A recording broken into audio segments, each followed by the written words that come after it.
Buenas noches, que Dios le bendiga, que Dios bendiga de manera especial su vida y su familia. Eh, que el esfuerzo valga la pena, así le puse de nombre a esta meditación. Realmente entendemos que hay muchos creyentes, muchos hombres y muchas mujeres que se están esforzando, que quieren hacer las cosas bien, que tienen claro algunos principios en sus vidas y quieren honrar a Dios con su vida, con su testimonio, eh, en medio de un mundo que se ha vuelto un poco difícil, lleno de antivalores. Han optado por dar como verdaderos principios inmorales y han considerado que la moralidad y lo que Dios nos enseña en su palabra es anticuado e incluso intolerante. Pero bueno, en medio de lo que estamos viviendo y lo que estamos pasando, que valga la pena el esfuerzo, ya que usted está intentando hacer las cosas, debe hacerlas de acuerdo al modelo de Dios. ¿Y cuál sería entonces este modelo? Bueno, Lucas capítulo 6 del 46 al 49, ahí anoté 47, pero es hasta el 49, dice así, verso 46. ¿Por qué me llaman ustedes Señor, Señor, y no hacen lo que les digo? Voy a decirles a quién se parece todo el que viene a mí y oye mis palabras y no las pone en práctica. Se parece a un hombre que, al construir su casa, cavó bien hondo y puso el cimiento sobre la roca, de manera que cuando vino una inundación, el torrente azotó aquella casa, pero no pudo ni siquiera hacerla tambalear porque estaba bien construida. Pero el que oye mis palabras y no las pone en práctica, se parece a un hombre que construyó una casa sobre tierra y sin cimientos. Tan pronto como la azotó el torrente, la casa se derrumbó y el desastre fue terrible. Bueno, el verso 46 dice: ¿por qué me llaman ustedes Señor, Señor y no hacen lo que les digo? Y resalto dos verbos importantes, dos acciones importantes. Dice llaman y hacen, o nos referiríamos también a hablar y hacer. O sea, una cosa muchas veces es la que hablamos o la que decimos y otra cosa es la que hacemos.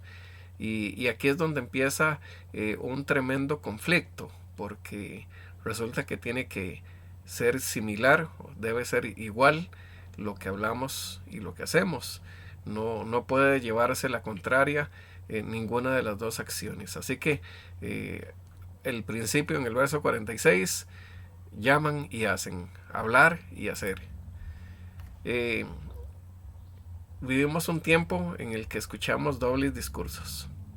Si usted ocasionalmente mira noticias y mira el liderazgo de nuestro país y el liderazgo del mundo entero, se va a dar cuenta que tenemos un doble discurso.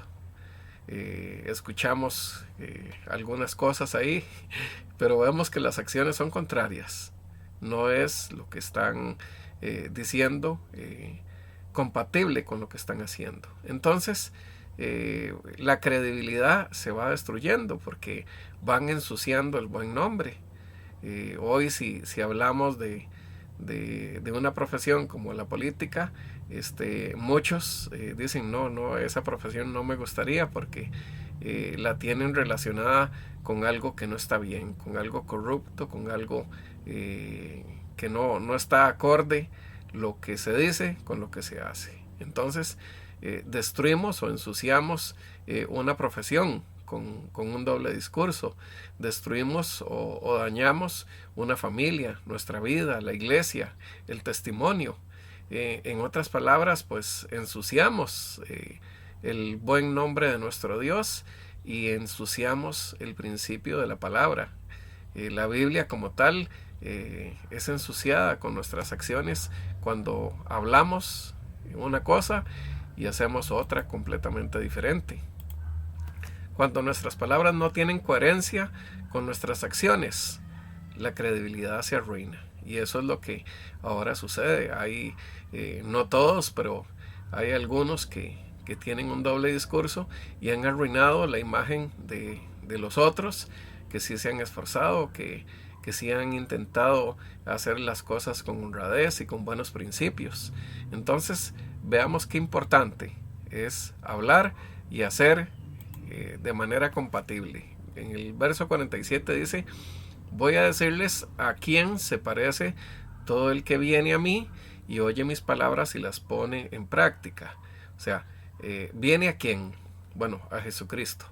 No estamos hablando de Buda, no estamos hablando de Krishna, no estamos hablando de ninguno de los hombres de fe que siguieron los pasos de Jesús y llevan hoy, tal vez por costumbre o tradición, el título de santos. No, se trata única y exclusivamente de Jesucristo. Dice: el que viene a mí. ¿A quién? A Jesús. Es Jesús el que está hablando en este momento. Dice: el que viene a mí y oye mis palabras. Entonces viene y oye. Hay dos acciones ahí. Dice: y las pone en práctica. ¿Eso qué significa? Bueno, primero viene a Jesús, oye. ¿Qué oye? Bueno, ahora escuchamos tantas cosas, escuchamos tantas posiciones, escuchamos tantísimas interpretaciones, pero aquí dice la palabra. Y recuerde que esta palabra es fiel y verdadera. Y dice el libro de sí mismo que es más cortante que toda espada de dos filos y es la única que puede penetrar hasta lo más profundo de nuestro ser, hasta lo más profundo de nuestra alma, y dice que discierne los pensamientos y las intenciones del corazón. Usted puede engañar a cualquiera, pero la palabra no puede ser engañada, y cuando usted se mira frente a ella, usted va a saber que sus acciones están bien o están mal. No nos podemos autoengañar a la luz de la palabra. Pero también dice que no solo viene y oye, hay una tercera acción, y es que lo pone en práctica.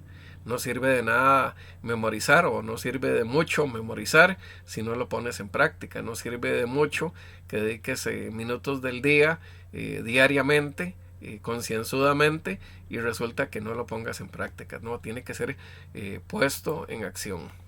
En el verso 48 dice así: se parece a un hombre que al construir su casa cavó bien hondo y puso el cimiento sobre la roca.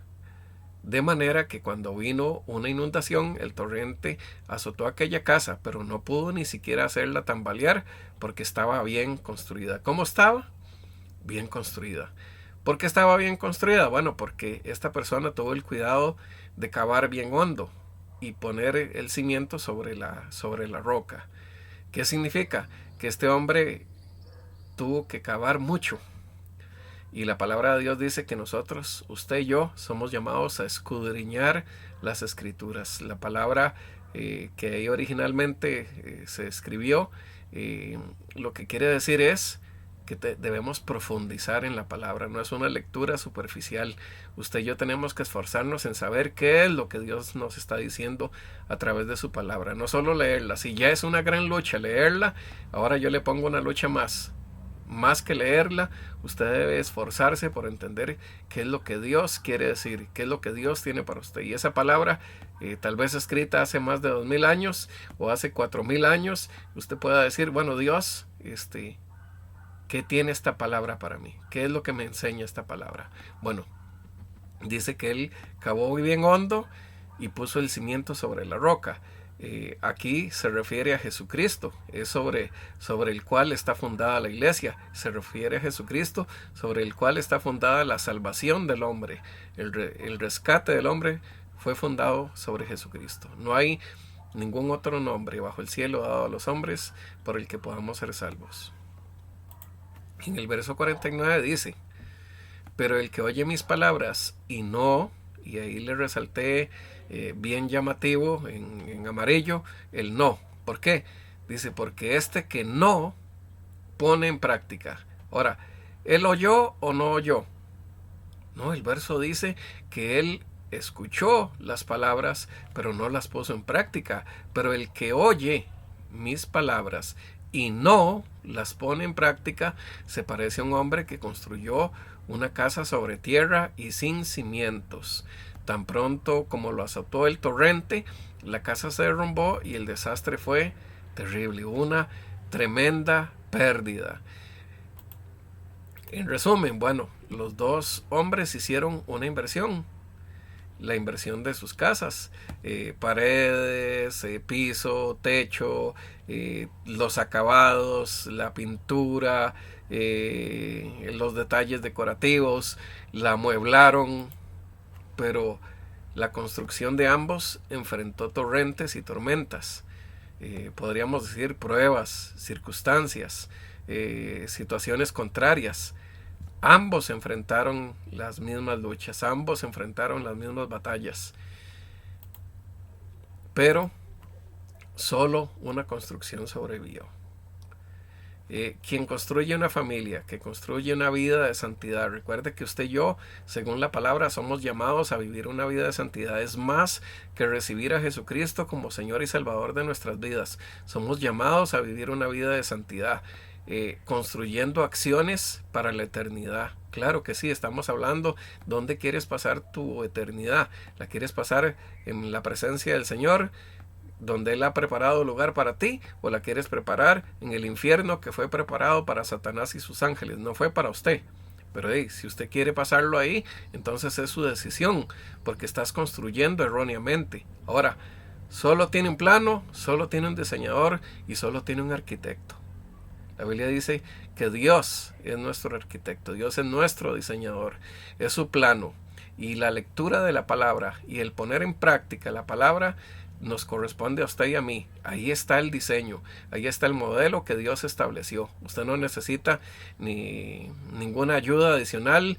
Si tiene libros adicionales, pues qué bueno, con buenos autores, pero usted necesita la lectura y puesta en práctica de la palabra. Tienes que construir una relación con Dios de acuerdo a las especificaciones de Dios. A veces tal vez le toca a usted comprar algo para su casa, qué sé yo, un mueble, y viene todo desarmado, viene ahí un manual y nos indica cómo se debe construir. Bueno, la Biblia es el manual del constructor, es el manual del diseñador. Y si quieres saber cómo tienes que vivir tu vida, cómo tienes que vivir tu matrimonio, cómo tienes que vivir tu soltería, cómo tienes que vivir tu juventud, tu edad adulta, tu ancianidad, pues busca en la palabra, porque ahí están las especificaciones para que lo que hagas sea de bendición, también te traiga alegría a tu corazón, y cuando pases por momentos de prueba sepas que hay fortaleza en Dios. Principios a aprender de este pasaje. Bueno, muchos, pero quiero rescatar alguno. No se esfuerce solo en la apariencia externa. No sabemos, la palabra no dice cómo quedaron las casas terminadas, pero bueno, tal vez quedaron muy bonitas ambas.